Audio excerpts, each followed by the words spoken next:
আচ্ছা, আমরা আজকে একবার একটু দেখবো উইন্ডোজ সেটআপটা কিভাবে দেয় এটা একটু দেখে আসি। খেয়াল করেন, আমরা যখন অ্যাডোবি ইলাস্ট্রেটর ওপেন করব, অ্যাডোবি ইলাস্ট্রেটর ওপেন করার পরে আমাদের উইন্ডোজ নামে একটা অপশন আছে, এই যে উপরের দিকে দেখা যায়, উপরের দিকে অনেকের দেখছি এখানে দেখেন আমাদের উইন্ডোজ থেকে দেখেন এখানে আসলে ওয়ার্ক স্পেস নামে একটা অপশন আছে। এটাকে কি বলা হয়?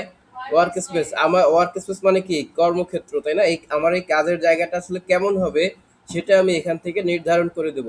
দেখেন অনেকের দেখছি যে এইরকম করা আছে, দেখেন এখানে এই বাটনগুলো, এই যে দেখেন এখানে অনেক কম সংখ্যক এলিমেন্ট আছে, এই ডান পাশে প্যানেল নাই, এইগুলা, তাই না? তো এটা হলো, এটা কেন হয়েছে? উইন্ডোজ অপশন থেকে এখানে ওয়ার্ক স্পেস থেকে আপনার এসেনশিয়াল দেওয়া ছিল।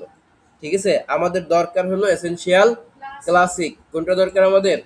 Essential classic. তো আমরা এখান থেকে এসেনশিয়াল ক্লাসিকে যখন ক্লিক করব, তখন আমি এই যতগুলো প্যানেল যা যা পেয়েছি আপনিও ঠিক এইগুলোই পেয়ে যাবেন। এখানে একদম উপরে দেখেন টুল প্যানেলের একদম উপরে বাম কর্নারে একটা অ্যারো চিহ্ন আছে, দুইটা অ্যারো চিহ্ন আছে। এই অ্যারো চিহ্নতে ক্লিক করলে লাইনটা সিঙ্গেল কলাম হবে, আবার এই অ্যারো চিহ্নতে ক্লিক করলে লাইনটা ডাবল কলামে আসবে।